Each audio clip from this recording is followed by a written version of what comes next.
Hey everybody, Kelsi Guidry here. And this is Jady Guidry. Yep, so we are here to do a video to go over a little bit about what we are doing in business and with our brand Coral Fever. So first thing we wanted to do is just go over who we are, where we started in the reef keeping, well maybe just the aquarium hobby, and then some of our plans with Coral Fever. So JD, where did you start in aquariums, the aquarium life? I could go back kind of far.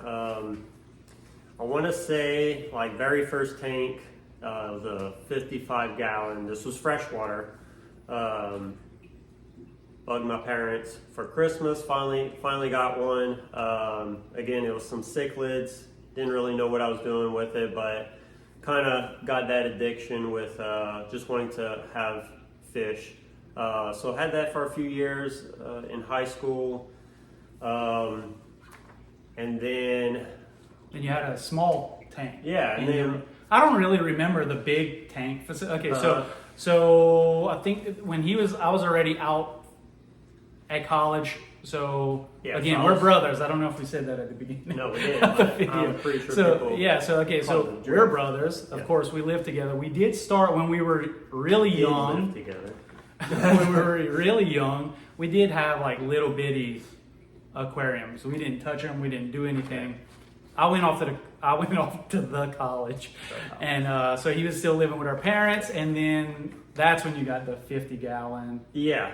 So I was out the picture. Yeah, and then kind of fast forward through high school, we moved to a different state. We moved to Mississippi. Convinced my parents to get me a 100 gallon. So got a 100 gallon, and again, I think like some Oscars and stuff like that. And I wanted to start dabbling in saltwater, so I got a little 10 gallon saltwater tank. Had zero clue what I was doing. Literally, I think the only thing I knew what to do was monitor the salinity. Which I still didn't understand that. What did you do? Did you have you had one of the swing worms? Yeah, it was the little plastic with, and I don't even remember what I was doing to top it off. Probably just tap water with some chemicals. So very new. Had a clownfish, a anemone, and I think a bubble coral, and that was it. I think you had a clam. Didn't you have a clam? I may have had a clam. Yeah. I don't remember. So I remember going to the house. Of course, I remember the big tank decently well, and then the little tank for some reason.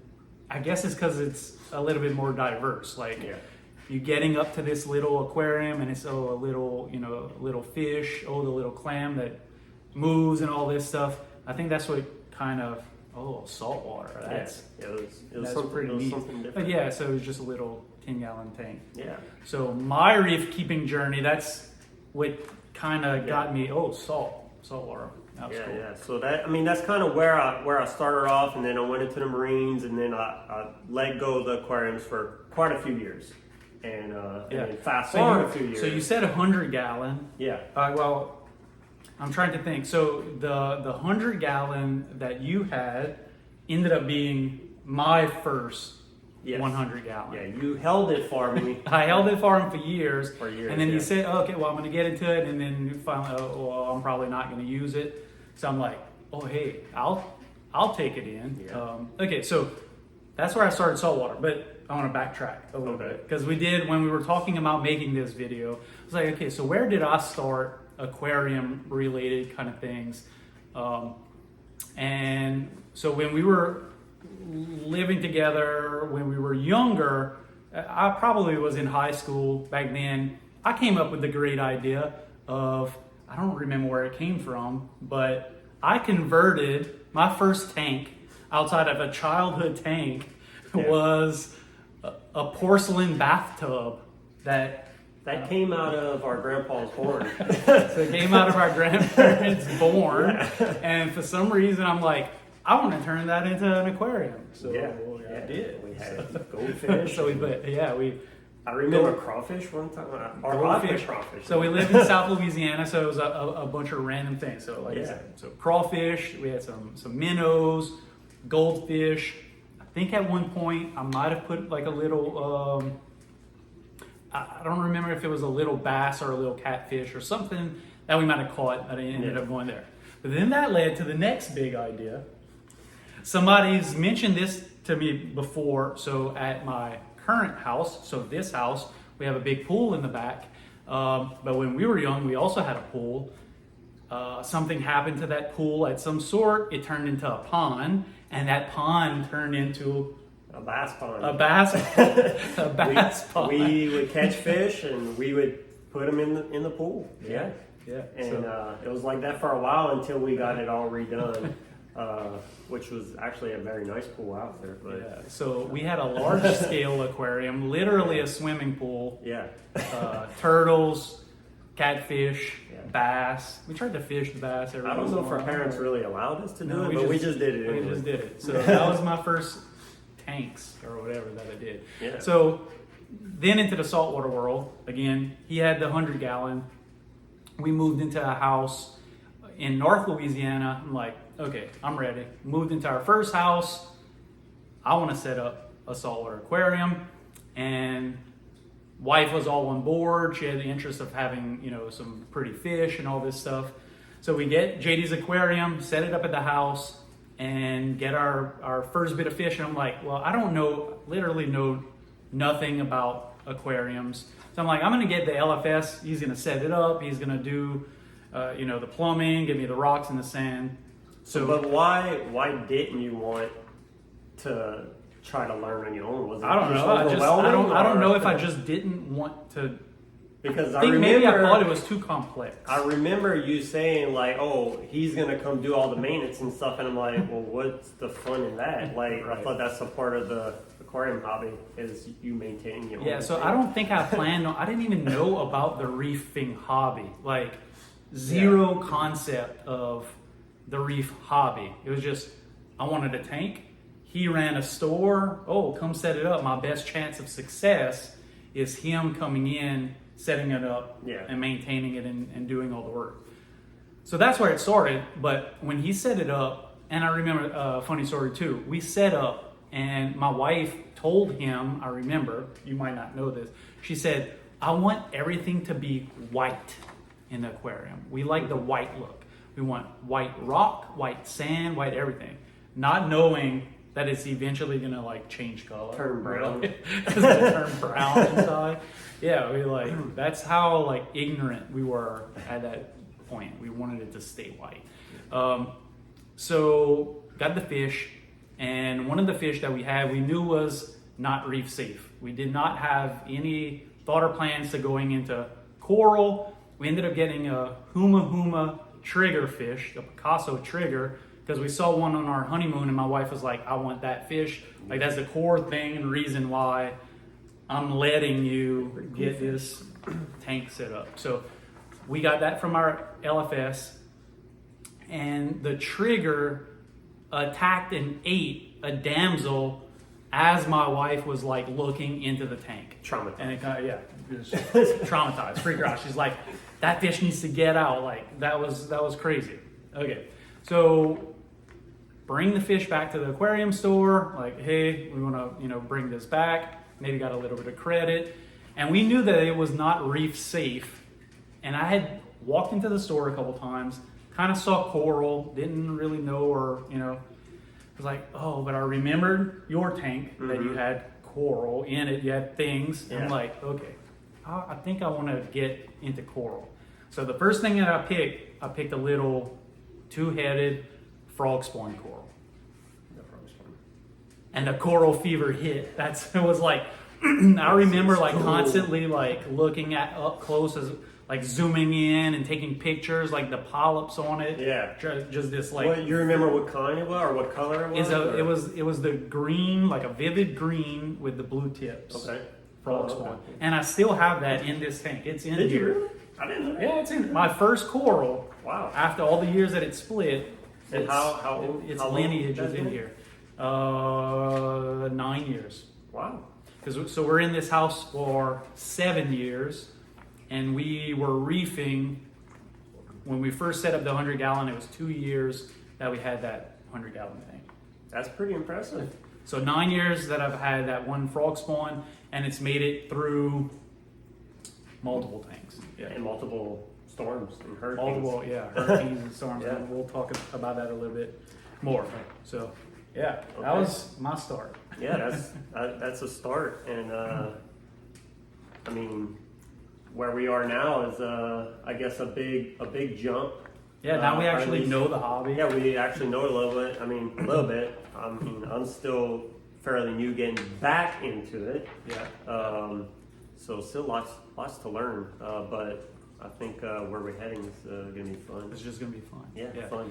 So, business-wise, so if anybody knows any bit about me, I have a very ADD entrepreneur brain. I'm like always, how to do that business-wise, everything. So when I started all my aquarium stuff, I actually had a business. I had a small business consulting type company. You had started did you start your real estate kind of thing back then? Or it was maybe about a year or so? When you were in the Marines, I remember sending you some books Yes. to hey, read these business books. And that's where it all started. That's where it started on the business end. So Yeah. we both are business related. Yeah. And so while I was doing the aquarium, my LFS would make his own frozen food. But I was telling Jady, he would sell it in these it was a little plastic container cup, just this solid brick of homemade reef food. So I started very early on not feeding pellets or flakes or anything. I started with frozen food. And I'm like, this is hard. I'm scraping the top, chisel it out. chisel It's so out the thin. bit of the food to be able to feed the fish, and it was like a pain in the butt. Yeah. So very early on, There's gotta be a better way. got to be a better way. And again, I didn't know. I'm not familiar with the hobby, so it was like, oh well, they already make flat packs of food with Yeah. meat in it or whatever. Mhm. So I start just making my own food. So kind of went in the same direction. I looked up some things. I think I came across a BRS video. It was one of the first videos that they made with how they make their meaty blend that they would make. I don't think they wouldn't sell it, but they would make it for their own store use or whatever. So I made some flat packs, but it was only for my consumption. I had zero interest in trying to get it out to anybody or do whatever. So I started making this food. Years later, still making the food, maybe 5 years later, and I'm getting more into the hobby, the local community here in South Louisiana, and had a friend of mine.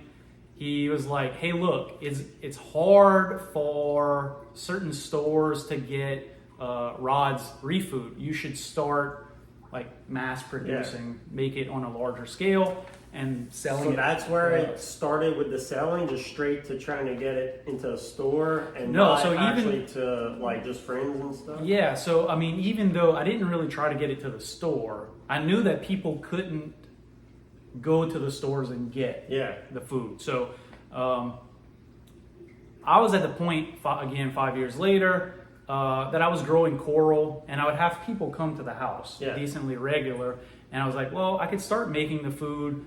I could just sell it to them when they come around.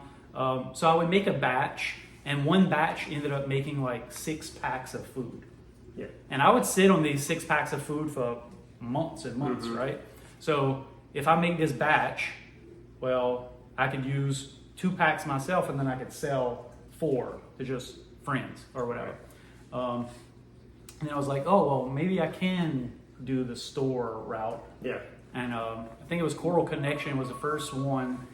Coral Connection was the first one that were like, oh yeah, we'll take and sell some of your food at the store. So thanks to them, they were the first ones to pick up some of the food. Yeah. But it was still just a side gig, a side hobby. I didn't really have any intention of really going any deeper than that. Yeah. But, so that's core product number one. Yeah, that's the food, and then the other is the light bars, right? So you came into I guess a problem, maybe not a problem, but budget problem. I did come right? to a budget problem.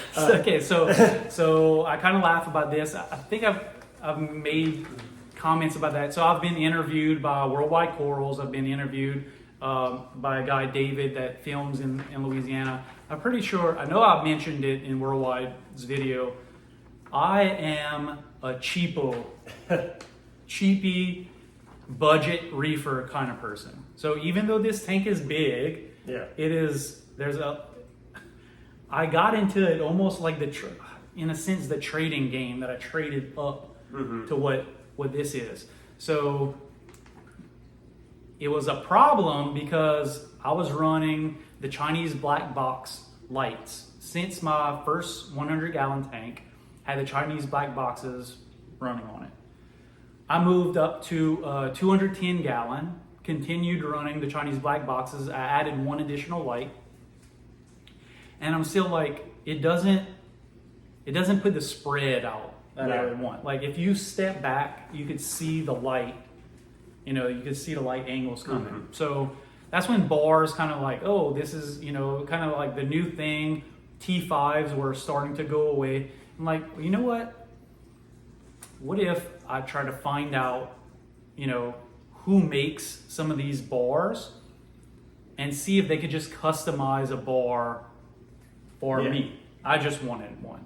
So I was like, okay, well, again, it wasn't that I was trying to sell it to anyone. I was just trying to make some solve a problem for yourself. So I didn't want to buy a multi-$100 light bar for, from another company or whatever. I wanted something cheaper.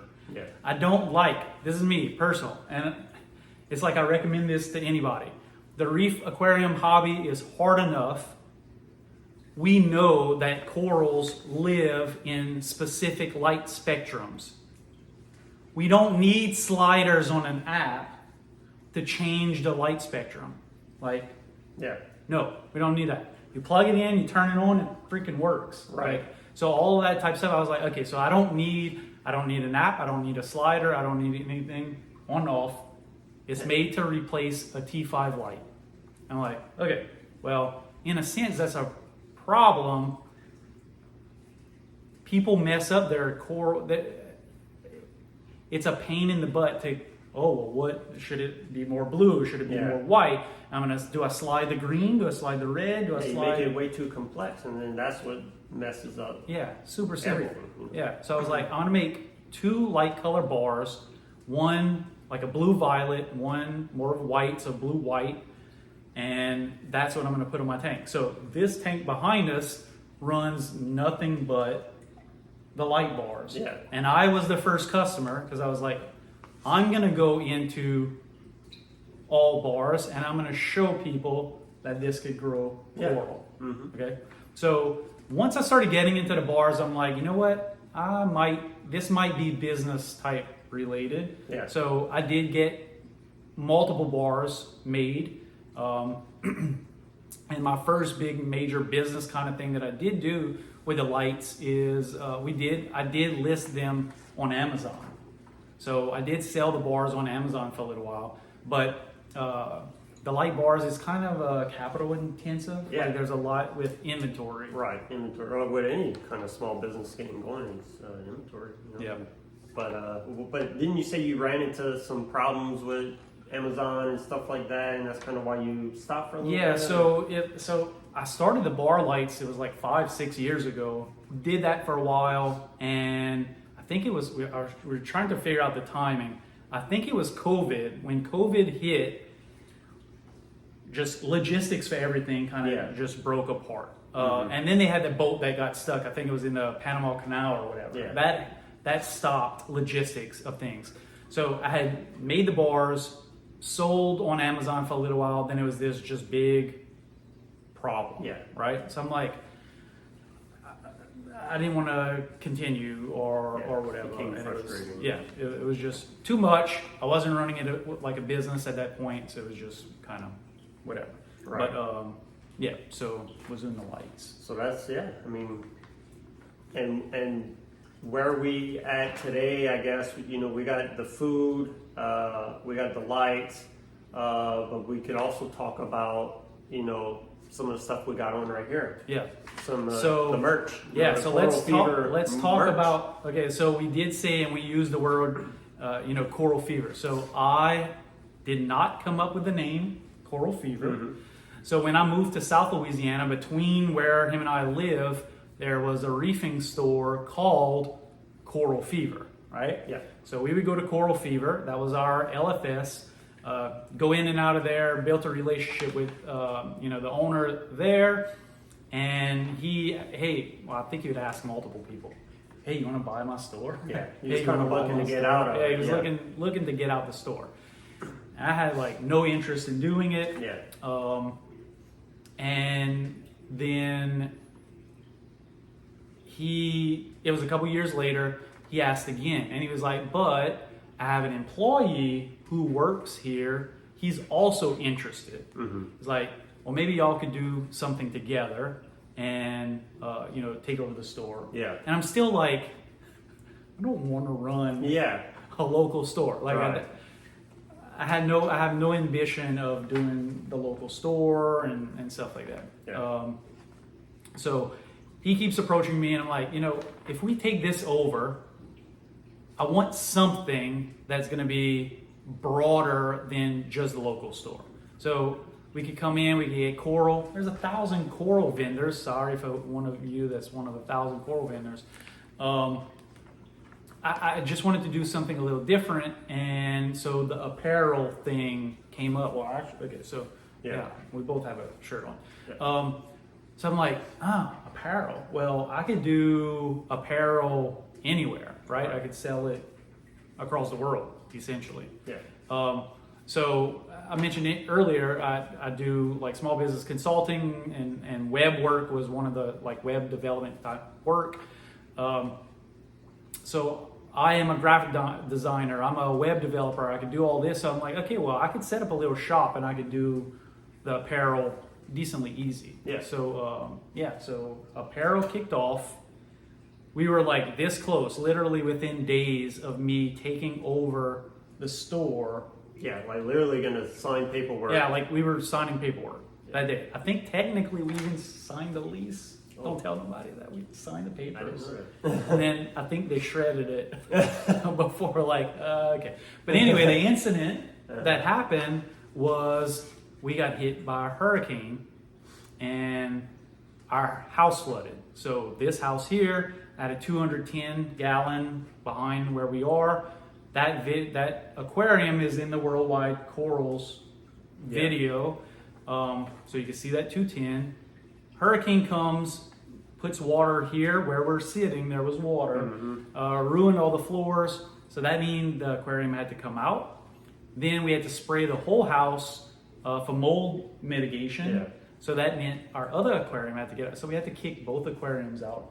And I had previously told my wife, who wanted new floors, she was like, "Well, I want new floors one day." And I was like, "Well, if we get new floors, I want a new aquarium. A bigger tank. A bigger tank. I want to upgrade." And she's like, "Deal." That's a pretty good deal. And in the middle of it flooding in the house, I'm like, "You know what this means, huh?" I was like, "You get a floor and I get a new aquarium." All while it's flooding. All while it's literally flooding into the house. Don't care about it flooding. Like, I'm getting a new But it tank. didn't matter. The water's coming You in. can't stop it. Anyway, I can't stop it. We did try Gotta to look at stop the positives. We tried to stop it, which if you haven't been in the situation that you have water coming into your house, it's like, oh shit. And then you just like give up. And you're like, who gives a shit? Whatever. I have insurance and it's going to get claimed. Yeah. So that's what led me to be able to upgrade to this bigger tank. And what size is this? So this is a 310. 310. And I did say, so the 210 had my other lights on it. That was the main, it was a 48-inch bar in the middle, and it still had the two Chinese black boxes on the sides. Yeah, Technically, it wasn't all bar. It was the two Chinese black boxes shining in, and then it had the bars in the middle. When we came with this one, I was like, you know what? I'm going 100% bars, running it like that. So, but anyway, so that's what stopped the whole Coral Fever store situation. And in the process of doing that, I purchased the Coral Fever domain name, so the coralfever.com. The current store owner had it, but he let it go. And I was like, no, if we can have a store called Coral Fever, Yeah, you need to have the website. I need to have that domain name. So I bought it for like $1,000. So it wasn't just like, and I bought it before the paperwork. Yeah. You know? Yeah. So I had made the commitment. It was Right. done. So when that all went away, I'm like, oh crap. Well, I'd started with a couple shirts. Yeah. I'm like, you know what? Coral Fever is just going to be apparel. Yeah. But then what happened? You got back into the hobby. I got back in it. Hell yeah. So all this time, like, I've been kind of out of the hobby for quite a few years. So he was, going through these fish tanks, the 100 gallons, 210, up to the 310. And I didn't have any tank at the time. And You just thought I was a crazy fish dude. yeah, I mean, I always liked it. I'd come to the house, I would see it, we'd kind of talk about it a little bit. And I still always kind of had that interest. But at the time in my life, I didn't have that extra time to really get in the hobby. You tried to get in the hobby for a little while. I did. So you got a small tank. So from when you were in high school, you had the was little it one. from you? Yes. Yeah. I'm trying to think who it came from though. Well, anyway, it was a 20 gallon all in one. Yeah. And yeah, so I made a little. So you were running a farm at the time. Yes. And you thought you had time. Not to a do coral farm, chickens and pigs farm. Okay, again, entrepreneur. We both have the entrepreneur brain. So I was literally farming, and I had a 20 gallon reef tank, mixed reef tank, and it was doing okay. I mean, it started to grow, and I was learning a little bit more, and I had Kelsi to lean on, asking questions. But my maintenance was just getting out of hand. Yeah, so it did good enough that like you bought a handful of zoas, let's say. You planted it on a rock, and that rock eventually got to the point where it's like covered in zoas. I mean, right. You grew it. Yeah, you got to a point. Quite a few things grew out. Yeah, I still see pictures today. I'm like, that's actually brought it a decent. Yeah, it's actually pretty good looking tank. Yeah. And then it went to. Yeah, and then the hair algae started coming and this and that, and just I couldn't maintain it like I was supposed to. So I eventually just said, look, I gotta let it go. But still in the back of my mind, thinking, in the future we were gonna look to get a different house. And I said, if we ever get a different house, I'm back in. And guess what? Everything lined up. Sold the farm. Sold the farm. Before we signed the paperwork on the house, we found a tank. We drove all the way to Alabama and bought a fish tank. Yeah, so before I even bought the house. Yeah, so we got in his van, took off multiple hours. How many hour ride was that? 7 hours. 7 hours to go get. But so he went from what it was, a 20 gallon all in one to. It's like a 330. Yeah. He gained 300 gallons in one swing. He was like, well, you have 300 gallons. Yeah, I was like, I'm going to do a 300 gallon. It's kind of that brother mentality. Got to try to compete with them. So we get the tank, which is, by the way, a pretty awesome tank. Yeah. It's like a Planet Aquarium tank, drilled in the back for a closed loop system, and also kind of backtracking, sold the farm and started my meat market business. So I'm doing that full time. So it kind of freed me up. So I was able to get more in the hobby. I was like, you know what? I'm going to go all in for this hobby. I have the free time. I don't have to cut, grass every single day. Yeah, which was taking up so much time and feeding all these animals all the time. And so it just opened me up, and I'm like, I want an ongoing project that's just going to be. We just want a hobby. Yeah. Like, okay, I don't have to work, 18 hours a day. I can concentrate on a hobby. Right. And then you knew you wanted to get it back into the reef.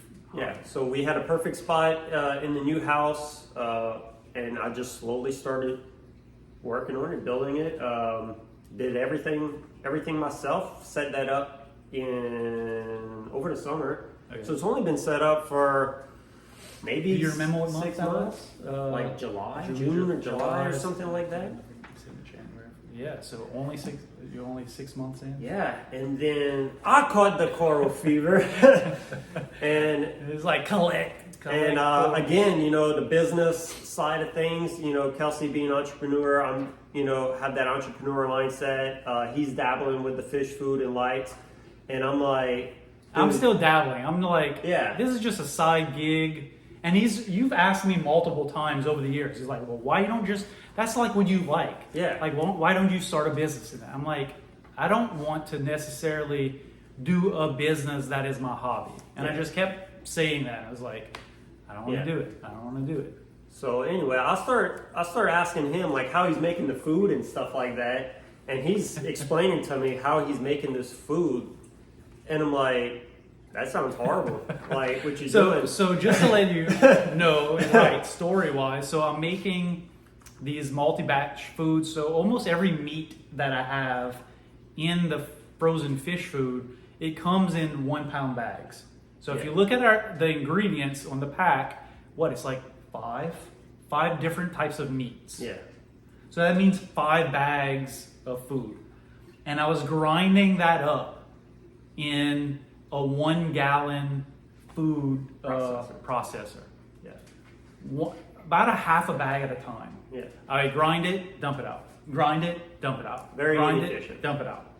So then, Stupid. So then I come in. I'm He's like, I make sausage. yeah. Do you realize I own a meat market, and this is just like making sausage?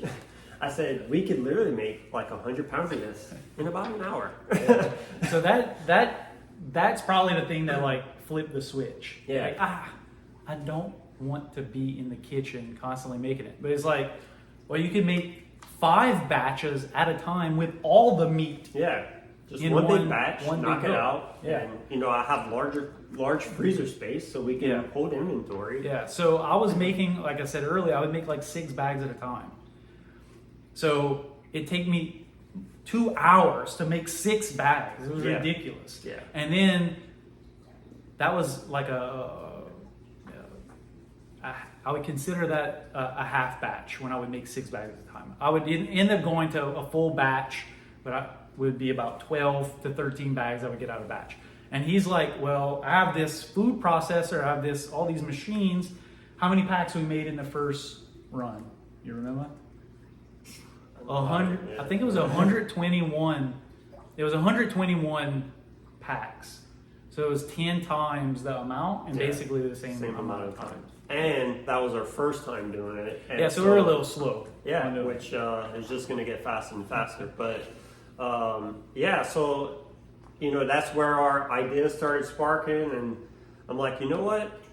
I'm like, maybe we should just get together, try to form a business, Right. A legit business where we could Do all this stuff. Yeah, pull together, you know, the refood, you know, the light bars, the apparel, and have it all branched under, you know, one entity, which is the Coral Fever brand. Yeah. So So that is the new Coral Fever. Yeah. So we would always say, you know, what is Coral Fever? And when I was doing the store, it was more like I didn't really think of it as the name as being like really cool. Okay, it was just the name.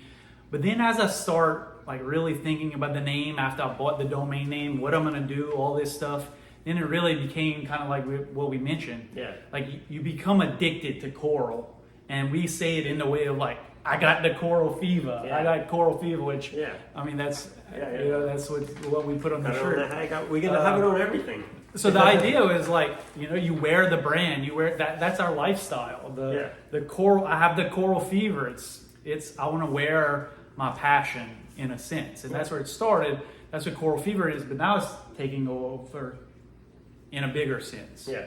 Yeah. Yeah, and right now, like, I mean, there may be something out there. There's a little bit out there, but as far like there's all these different brands and you know hobbies and stuff. They have apparel like just general, generic you know clothing lines or whatever. But there's really none right now in this hobby. You know, a local fish store might have some Yeah, with just their own thing. Yeah, that their they own thing got with printed. with their name on it. But there's no just a generic brand that is out there that could be in any fish store or online or whatever. So yeah, I mean, we're gonna have all sorts of different patterns and graphics that we'll have out there that literally could be put on anything. Yeah, so basically. so we're starting off with 3 core product areas. We mentioned them, of course, the fish food, the lights, the apparel is all going to be wrapped under the Coral Fever brand. We do plan on doing multiple things. We'll talk a little bit about future type stuff, but that's the short term. We were going to want to go in that direction. But for the brand, to be a little bit more clear, kind of what he was saying is, so again, I have a background in graphic design, like I could create things, but it's not about putting our logo necessarily on the shirt. It's about, oh, can I put a cool frog spawn pattern or a cool torch pattern? I can make these patterns, and then it's, oh, we put the Coral Connection, the Reef Consortium, is to put their logo on our patterns to represent Coral Fever. Coral Fever is just the tag brand of the shirt. Right. Yep. Yeah, so that's what we're gonna start with. You know, like you said, short term, but we do have, you know, a lot of big ideas. Yeah. Again, you know, this is still sort of a hobby business, Right. to support our addiction. Yep. But at the same time, we're taking it serious. I mean, Yeah. So we did form a company. We are an LLC. We are partners in the business. So it's no longer me, Kelsi Guidry, as Coral Fever. It's me and Jady as Coral Fever equally. And we're gonna do this. One of the biggest things that we want to do, at least right off the get-go, is yes, we have the 3 things, but we're looking at future as well. Like, what are we gonna do? So I mentioned before, I had the light bars on Amazon. So definitely have the thought of doing Amazon again. Yeah, so getting back into Amazon, whatever other types of online retail, you know, eBay. We'll have our own online store as well. Yeah, and if there is retailers who are interested in carrying the bars, we're open to letting them do the bars, especially if they have online kind of presence too. Yeah. That's one of the avenues of getting it. We want our products to be widely accessible, not just here local in South Louisiana. Yeah. So that's the first like short-term thing. How can we get these first couple things that we make available broad instead of, oh, let's try to make 100 different products. You're right. But we possibly want to do 100 products. Maybe so. We'll see where it leads. But right now we do have a little bit of light inventory, and already started selling some, as well as food. Starting to sell the food already, and you know we have ideas of doing more than just the reef food. You know, maybe chunkier food for people who have more of a predator tank. Possibly some medicated type food. Medicated foods. And again, a good benefit for us is we do have an approved facility. So you know, my butcher shop is an approved, state inspected facility with very nice equipment. You know that we get to utilize. So that's a big plus. And then just getting into other things, you know, enhancements for our fish tanks. Yeah, so one thing, right. So some things that we've come across is just there's different kind of water quality things. We can't go we don't want to go too much into detail. You'll see when we release the product. So it's like a couple water quality type things. Yeah. We at least have 2. He mentioned the food, so there's probably about 3 or so different types of foods that we're interested in. The apparel, again, we're doing mostly just like self-print, but again, we want it to be more of where we're stamping other people's brands on top of the Coral Fever shirt, you know, or a towel that has a torch design on it, but it has the big logo of the store, and that store then gives out or sells. You know, their towels. Yeah, we're pretty much like the format, I guess you could say, the platform to put your logo on it. And then lights, it's not just the lights, it's a lot into light accessories. Right? Yeah. So we want it to be, you know, if you're doing these light bars there's so many different ways of hanging a light bar, and you have so many other different types of light fixtures.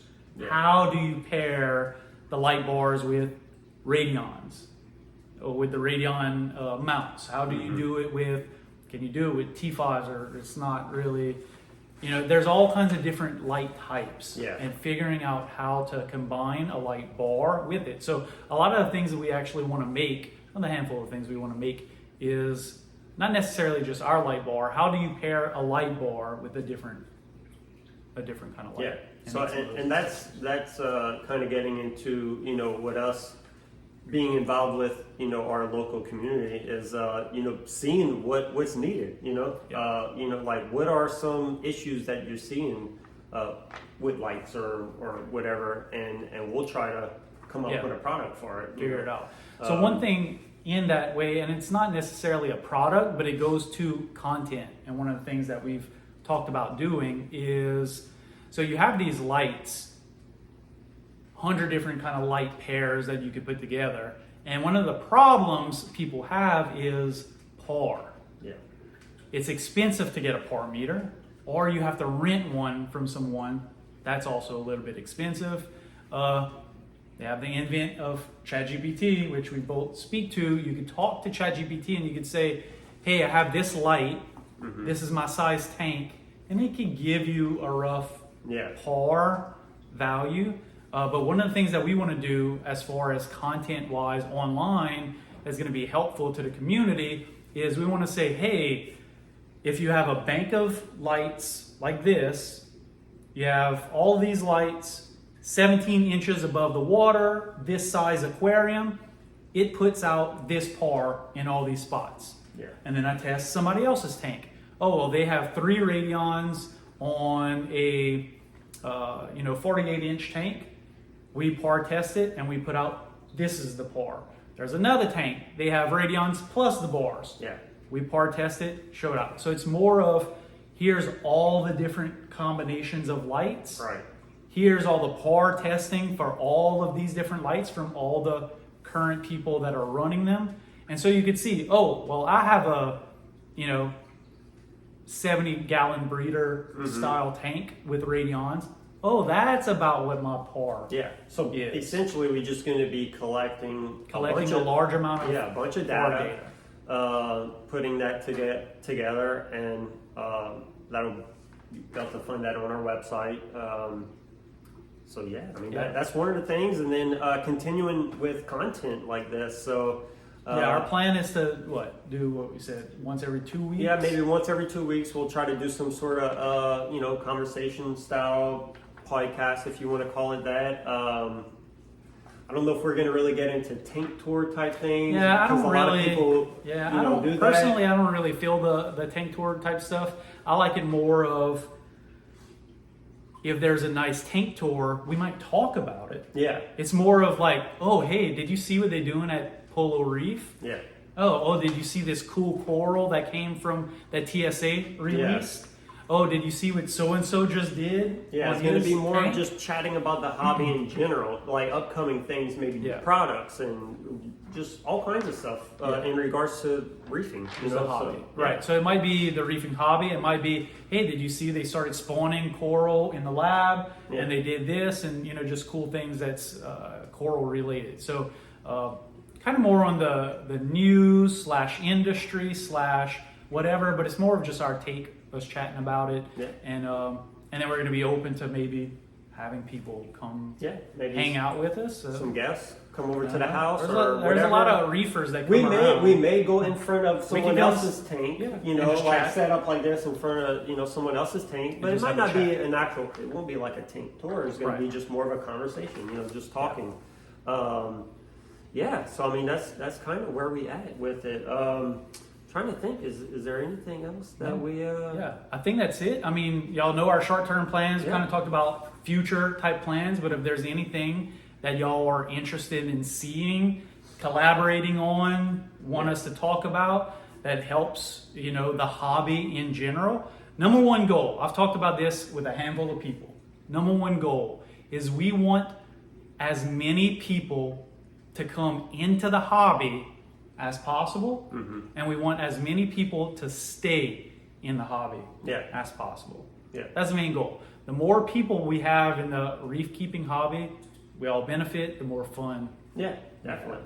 Yeah. So, and then I'm sure some of the next videos coming out is going to be us maybe going into more depth on some of our products. So maybe showing some of the lights and how they work and some of the food, how we feed and things like that. So be on the lookout for some of that. Yeah. So, all right. Well, thanks for joining us on this first video. very first one. Yeah. So, all right. Well, thanks, and we'll see you again on the next one.